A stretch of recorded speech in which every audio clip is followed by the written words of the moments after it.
আসসালামু আলাইকুম ও রহমতুল্লাহ বারাকাতুহু। আশা করি আপনারা সকলে আল্লাহ তাআলা অশেষ রহমতে ভালো আছেন। তো আজকে আমার আলোচ্য বিষয় হচ্ছে কিনা জুম্মার দিনের যে গোসল ও তার সূচনা কীভাবে হয়েছিল।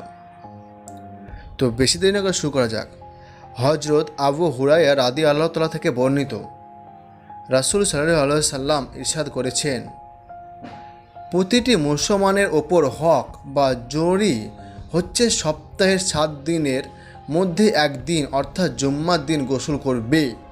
এতে নিজের মাথা, চুল ও সমস্ত দেহ ভালোভাবে কিন্তু ধুয়ে ফেলতে হবে বা ধৌত করতে হবে। যেটা বস্তুত হাদিস শরীফে জুম্মার দিন গোসলের ব্যাপার অত্যন্ত কিন্তু তাগিদপূর্ণ হুকুম দেওয়া হয়েছে।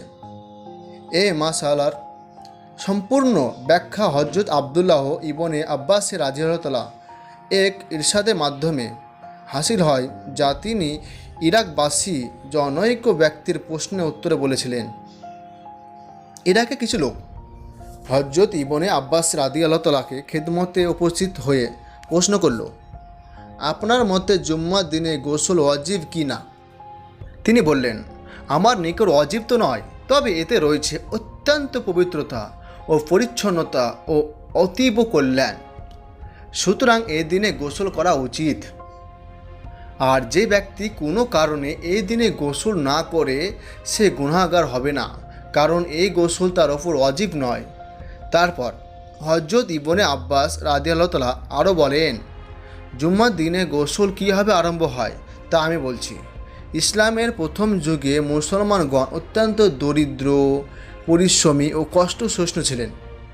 উট, দুম্বা ইত্যাদি কিন্তু পশম থেকে তৈরি মোটা ও ভারী কাপড় তারা কিন্তু পরতেন।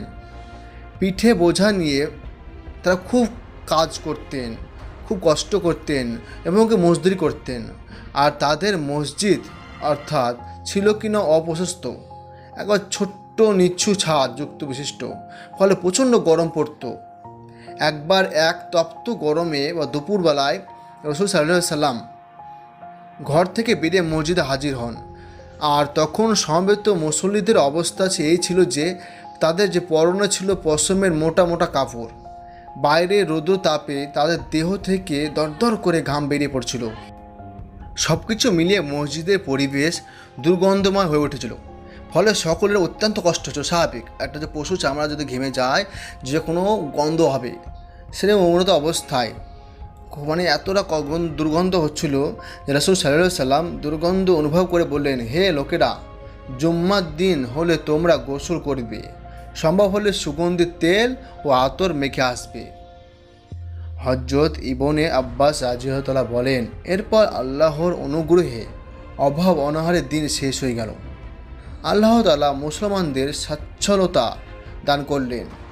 তারপর পশমে কাপড় রইল না আর দুর্গন্ধও রইল না, আর সেই কষ্ট পরিশ্রমের দিনও শেষ হয়ে গেল।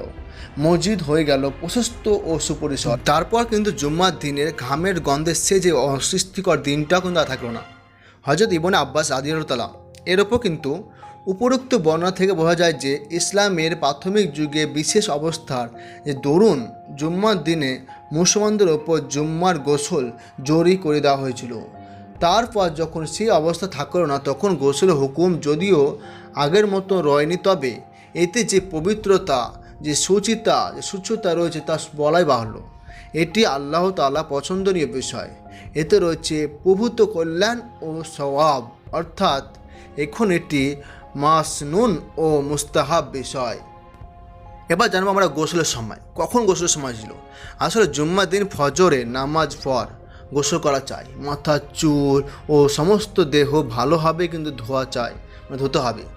যদি কেউ ফজরের নামাজের আগে গোসল করে তাহলে কিন্তু সুন্নাত আদায় হবে না। গোসল সময় হচ্ছে সূর্যোদয়ের পর, সূর্য যখন উদয় হবে সূর্য উদয়ের পর।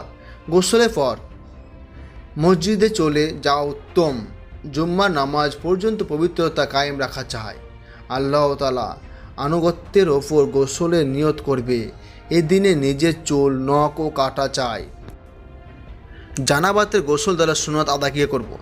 জুম্মার দিন জানাবাতের গোসল অর্থাৎ নাপাকীয় গোসল সকল বেলায় করে নিলেও তা যথেষ্ট হবে।